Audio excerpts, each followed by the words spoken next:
Marami ako nakitang video about sa pickle garlic.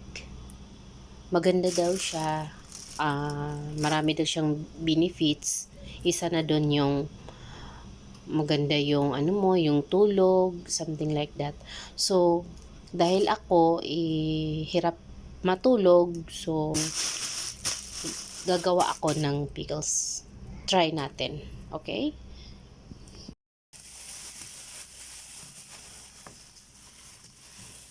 Marami yung binili ko.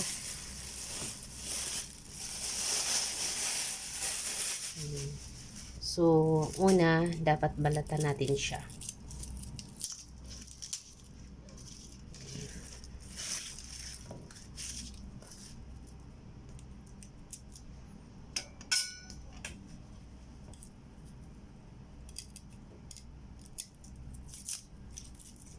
Dapat matyaga talaga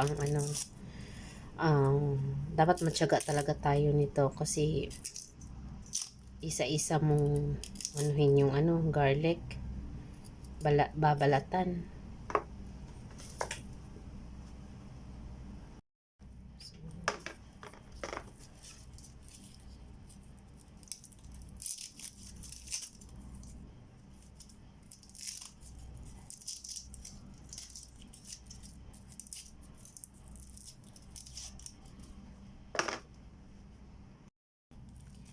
Dapat maganda dito, yung bilhin ninyo na garlic is yung may balat pa talaga.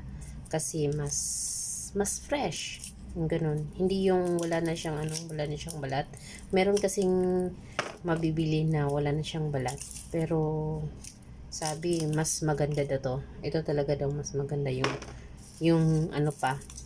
yung may skin pa siya, may balat pa.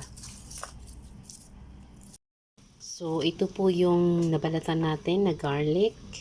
So, ayan, marami-rami din siya. Ayan. So, ngayon, lagyan natin siya ng asin. Yung iba pala, hinuhugasan nila. Tapos, mini-make sure nila na talagang tuyong-tuyo.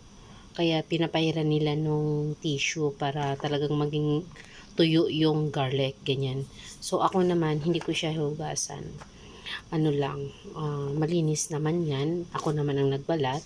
And I make sure na malinis yung kamay ko kanina habang ako nagbabalat. And ngayon, lagyan ko na siya ng asin. Ayan. Okay. Tapos, igaganon-ganon natin siya sa asin. Ganyan. Dagan pa natin. Ayan. Ganun natin.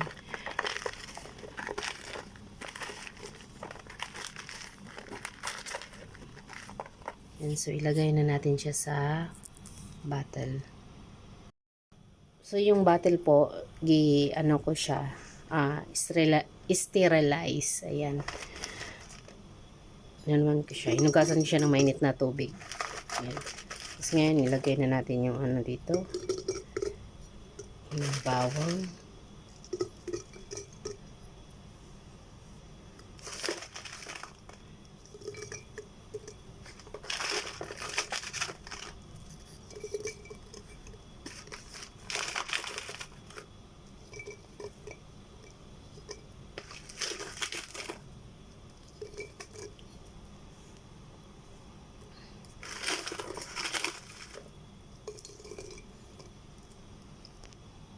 Grabe, punong-puno pala. Akala ko hindi siya, hindi mapupuno. Akala ko kunti lang. Marami pala talaga siya. Ayan, diniin ko po yan ng mabuti. So, ang susunod po natin gagawin, gamit tayo ng white vinegar. Ayan. Papakuluan natin yan. Ayan, papakuluin. Ayan, so lagyan natin ng asin. Ay, nasali yung Ayan, malapit na. So, I think papakuluan lang siya. Tapos pag nagkulo na, okay na yan. So, ayan, kumulo na. Lagay na natin dito.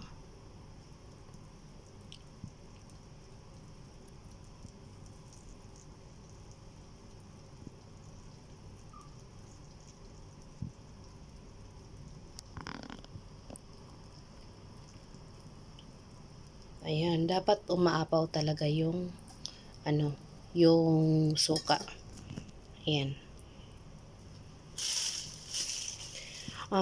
Marami po talagang benepisyo ang pagkain ng bawang.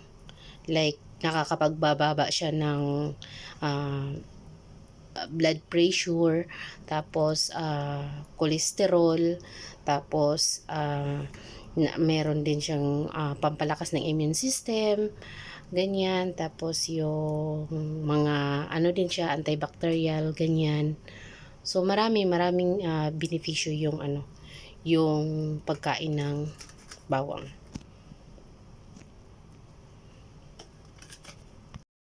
So ito na, nalagay na natin yung suka dito. Ayan, so i-preserve natin siya ng mga at least 7 to 10 days. Yan. So, yan. Sa ano lang siya, sa room temperature lang. Ayan, so yun lang. Thank you for watching. Bye.